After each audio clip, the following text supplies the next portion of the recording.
Good morning and welcome to Thursday morning, the 25th of August today. Our daily Devo for the morning is entitled Comfortably Comfortable. Comfortably comfortable.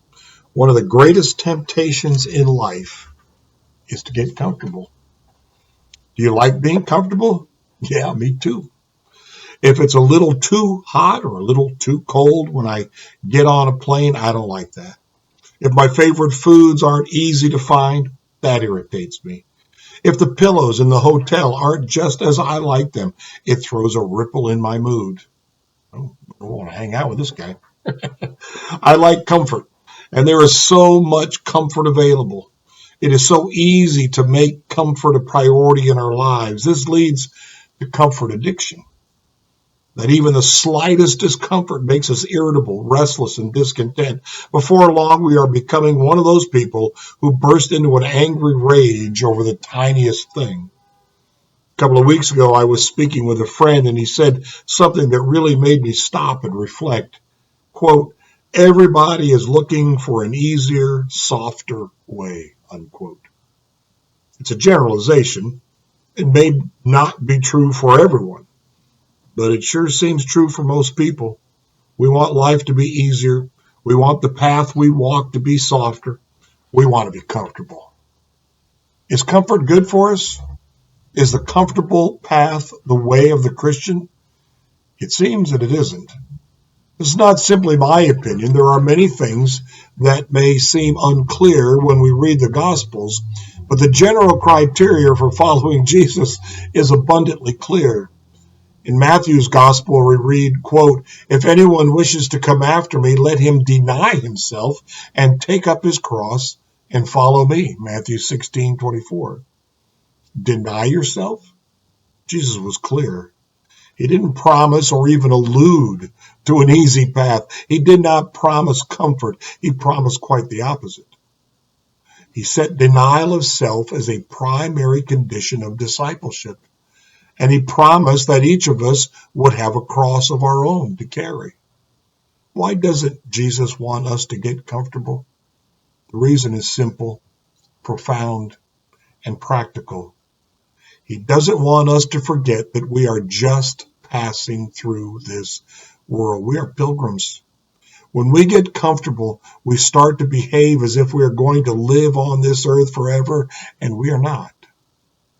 Perhaps if our lives have become comfortable, that alone is a sign that we have wandered away from the gospel path. When was the last time you denied yourself? Was it a large or small thing? One of the many aspects of the gospel that fascinates me is how incredibly practical it is.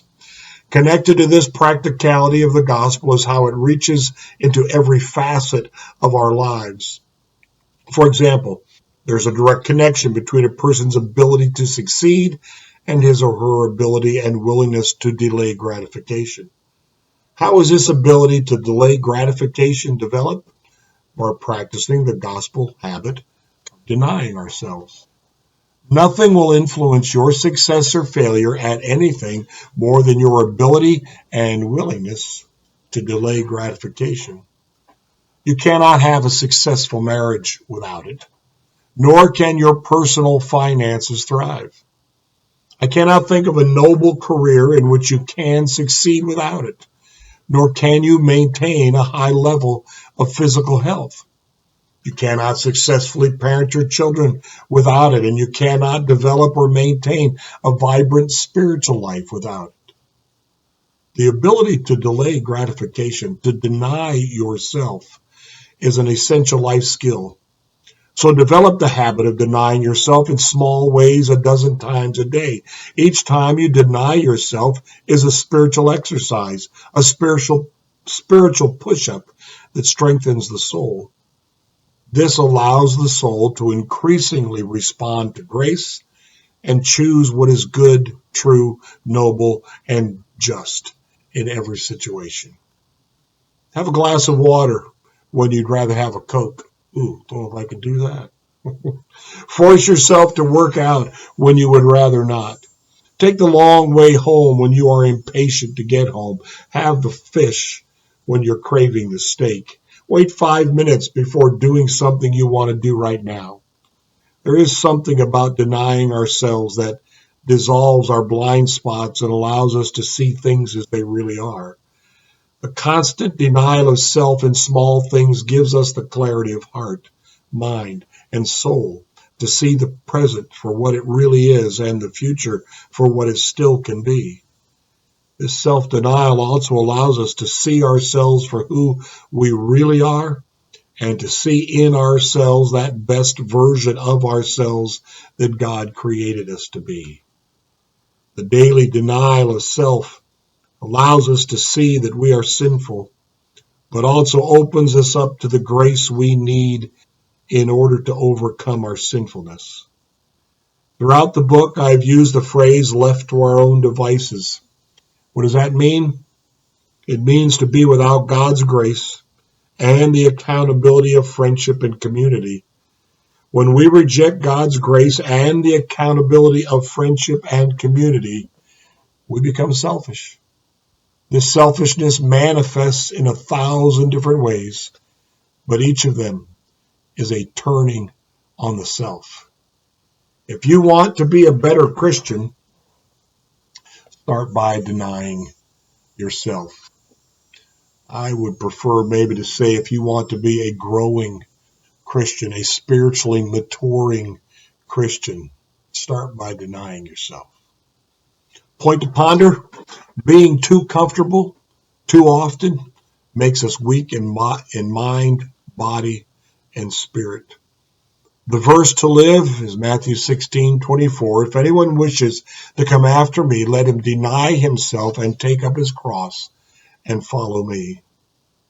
The question to consider, what is one way you can deny yourself today? And the prayer, Jesus, thank you for all the comforts of this world. Help me to discern when they are good for me and when they are not. Good thoughts today, challenging thoughts once again today. We all love our comfort zones, but they can become an idol and they can become a trap. Keep your eye out for those things today and every day. Blessings to you today.